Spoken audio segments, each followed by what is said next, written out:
Sorry, old friend. We'll get back to you later.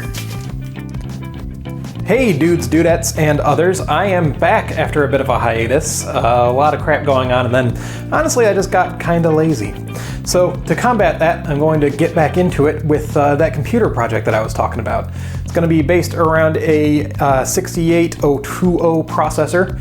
That part will probably not happen until much later in the process because I'm focused right now on building the video hardware, which is kind of the whole reason I wanted to build a system like this, maybe a system at all, is just being obsessed with old school UIs, so build my own card for that. So let's just dive in really quick to what I want to do, my general overview of how I want to do the video hardware, and then I'm going to break it down. I'm just going to do a little bit at a time on it because, well, I can only shoot so much at a time and you can only fit so much into a week, and I'm not a super expert with this stuff. So it's also been a while since I've done an electronics project, so I'd like to break it down, go real slow, and you know, mistakes will be made. So let's get into it. All right, so let me preface this with the fact that I am not an expert. I am in fact a hobbyist, and I do not know much what I am doing. So if you are a graybeard at electrical engineering, or just really good at electronics, feel free to laugh at me, and please also feel free to give me sage advice, because I have no idea what I'm doing. But the basic idea here is that I kind of just want to build a better version of this. This was complicated by the fact that, you know, I have one clock domain over here, my CPU is running at one frequency, and then I have the other side running at 25 megahertz here for the video, and kind of trying to interleave access to video memory, it's not so good. Real hacky, didn't work great. So I spent a little money and got these dual port SRAMs, two of these, imagine another one, it's in the tube, are 64K bytes of memory. And like I said, they're dual port SRAMs, so that means there are two interfaces, address lines and data lines and control lines, that are completely independent on this guy.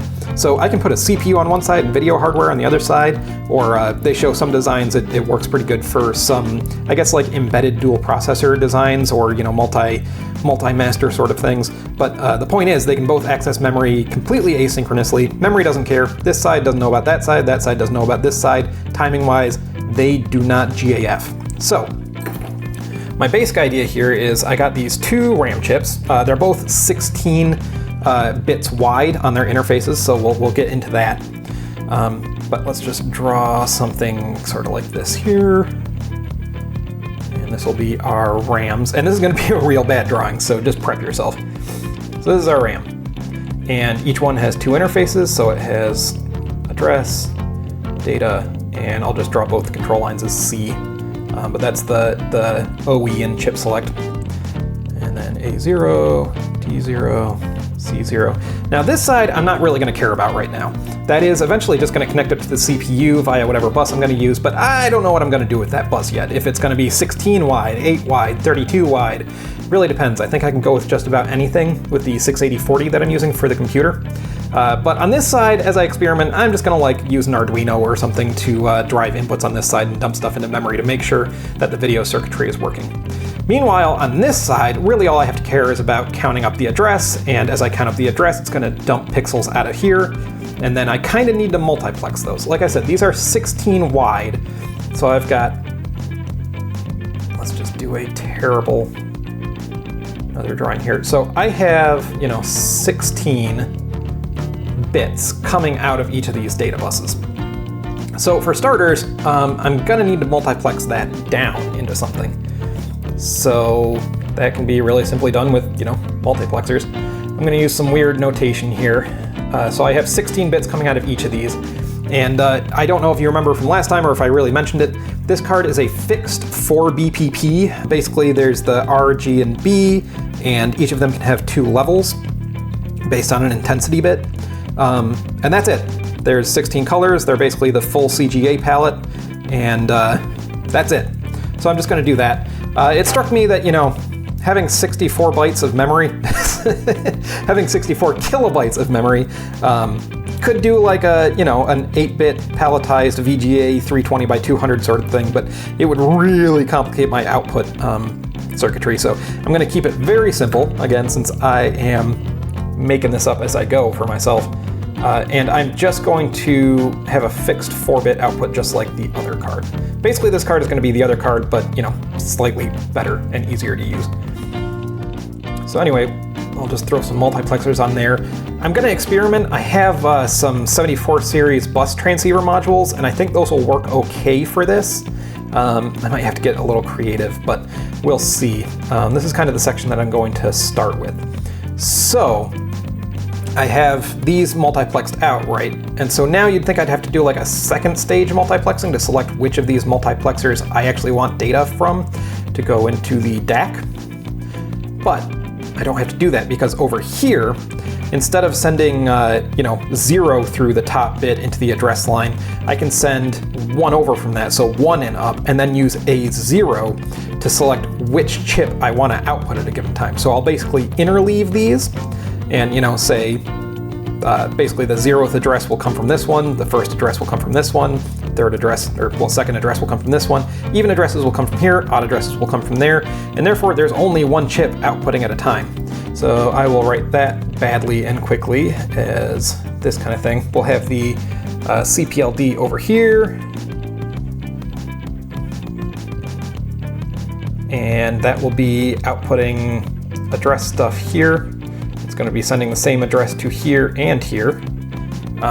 And then the control signals will be separate for each of these. So there's control lines for this guy and control lines for that guy. So it's going to go this one, that one, this one, that one, this one, that one, as far as selection. And then finally, obviously there needs to be some controls for driving these muxes. And hopefully that should be more or less it. I have an oscillator going in here. I may eventually, run a low address line or something into this guy to select which chip to write to if I'm just going to do a 16-bit bus or what have you. But for the output stuff, this bad representation is basically what I'm going with. It's just going to be constantly counting next pixel, next pixel, next pixel to be output to the screen and multiplexing which is which. So it's going to basically select, give me 16 bytes at a time, then display 1 from that, the next pixel, the next pixel, the next pixel, then swap to this guy because now we're on an odd address. We'll have this being the data path for that side, and then we'll do 1 pixel, 1 pixel, 1 pixel, 1 pixel, from this mux control line, and then it'll go to the next one, even address.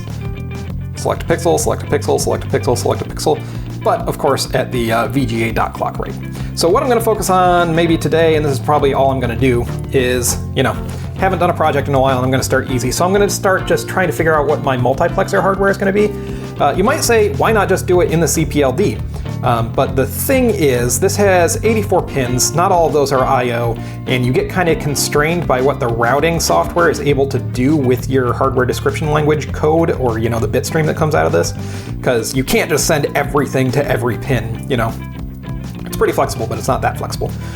So even this, with this guy, because I have this doing some address decoding logic, I have it doing the video addresses, I have it acting as the gateway between the bus and the chip, and some of that's been simplified, but still, it's a lot.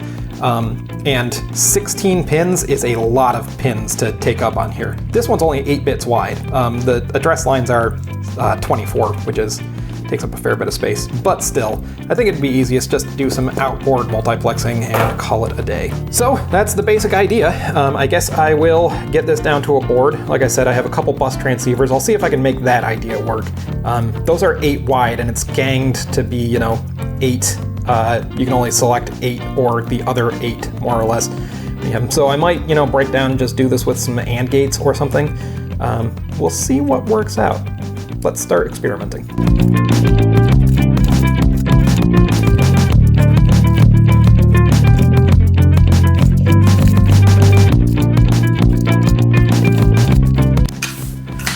You ever buy random parts and it ends up paying dividends? Because that's apparently what I just did. Usually that doesn't work out for me. I buy lots of random parts thinking, oh, this could work for this project or this could work for that project. And maybe if another project comes up later, they could work, so I'll buy extra. And that's never really paid off for me until now. So I have a tube full of 74 244s, and these are bus transceivers. So let me pull up the data sheet here for you. So basically what you have going on here is a whole bunch of actually just 8 transceivers. So these can basically connect or disconnect the line coming in. So you can see there's 4 on this side and 4 on this side, and it looks like they're each driven, each set of 4 is driven by an independent enable signal. As you can see, coming in here, going into an inverter, and then going into the enable of each of these, which is perfect, because that means I could use this is 1 pixel, this is another pixel, and then per chip, I just need 2 of these chips per RAM chip.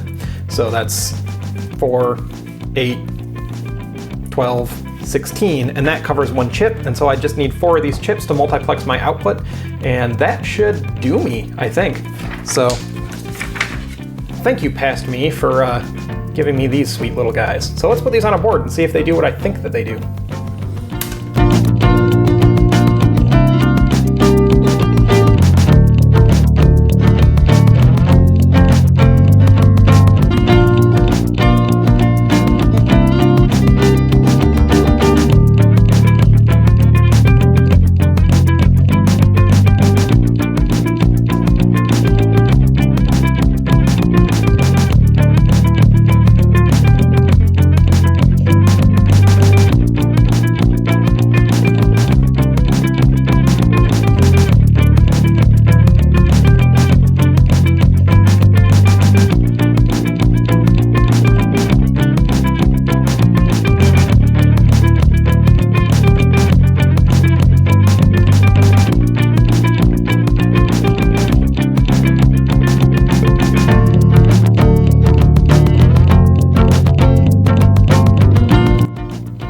All right, I hope this overhead setup comes out pretty okay, because I haven't tried to do this before.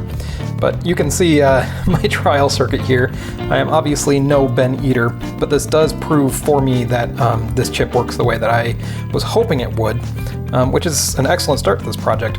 So basically, like it showed in the schematic, there are 2 blocks of 4 bits that are going into this chip, and those are these sets of LEDs here. And I've got those wired up to just some preset patterns so that you can see what's going on. But then, as you saw on the chip, each side of those 8 bits that is in total controlled by this thing has its own output enable line. So all I've done is I've got these 4 going into the low ones, these going into the high ones, and then I've got the outputs both going ultimately to the same pins. So the outputs for the high ones are on this side, and then the outputs for the low ones are coming out here, and that's what these little guys here are doing, is they're just going over and connecting to the same spot here, and then both of those being tied together are going over here and being bridged to these output LEDs. So should be as simple as, yep, if I ground one output enable, I get the pattern from this guy, and now there's nothing on the bus again because neither of them are enabled, and same for that side. So that works perfectly, and again, super perfect for my uses, because I need to mux between groups of 4 bits. So this will work great. My next step is I will breadboard this, and that's it for the week.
Okay, so now you've seen how I solder, which is not necessarily the best thing in the world.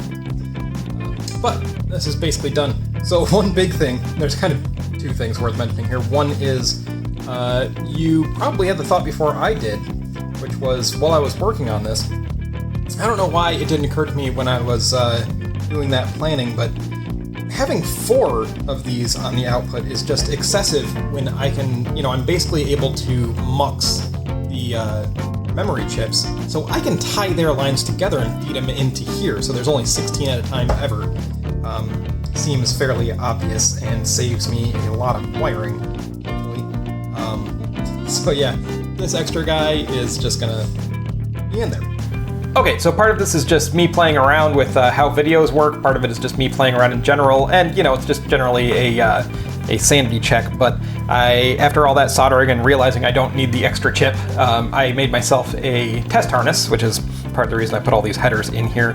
It's a simple circuit, but just better safe than sorry, I guess. This will probably be the most hands-on part of this whole project, or at least the most visible, because once I start getting the CPLD on there, you won't be able to see quite so much. But this one, what you've got going on here is these 16 headers here are the 16 inputs that will be coming from one memory chip or the other. 4 pins here are selecting each of the 4 possible groups of 4 bits out of this to go to ultimately this 4-bit output header. So I've just kind of got it jigged up over here to a few LEDs. You can see I've got an Arduino over here that's running some input signals into here. Just 8. I'll swap it over just to check, but if it works, it probably works. But you can see on this one, I'm just kind of doing a flopping back and forth kind of pattern. On here, on the higher nibble, I'm doing a counting pattern. And you'll see that in a second. So very simply, these input headers over here, they're all tied high right now because they're active low signals. But if I move the first one over to ground, you can see that swapping back and forth pattern gets output to the header, so that works. And then if I swap to the second guy, now you can see that counting pattern. But if I take one of these higher tier ones, you'll see the output is kind of garbage because there's nothing really hooked up to it. Those lines are just kind of floating. Yeah, total garbage. But if I swap this header over to the next 8 bits without breaking anything, let's see. That seems right. Come on. Okay, I don't think I broke anything. Now we should get garbage on the top 2. Yep, there's crap. More crap. But we should see those 2 sets. Yep, over on the other side. There's our floppy boy. And there's our counter. So that's sanity checked. I'm gonna kind of call it there for this video.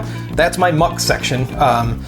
The next 2 steps, kind of the directions we go from building out from here, are throwing at least 1 memory on here and then writing to it showing that we can mux the output of the memory properly, as well as doing the video output side, though both of those won't be super visible. So I think I'll start here because at the very least I can throw a chip on, use this Arduino to dump some crap into memory, and maybe just like wire a fixed location into memory so that we can see that it's outputting properly and that the muxer is working with the memory. Then the next step is I can add the other memory and then mux back and forth between those, and in all of those we can see the output nicely here.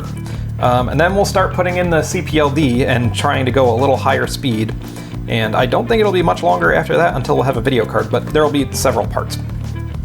So I'm thinking the way I'm gonna do these, I was trying to do a video every single week, and I'd still like to do that, but I'm very obviously not great at it.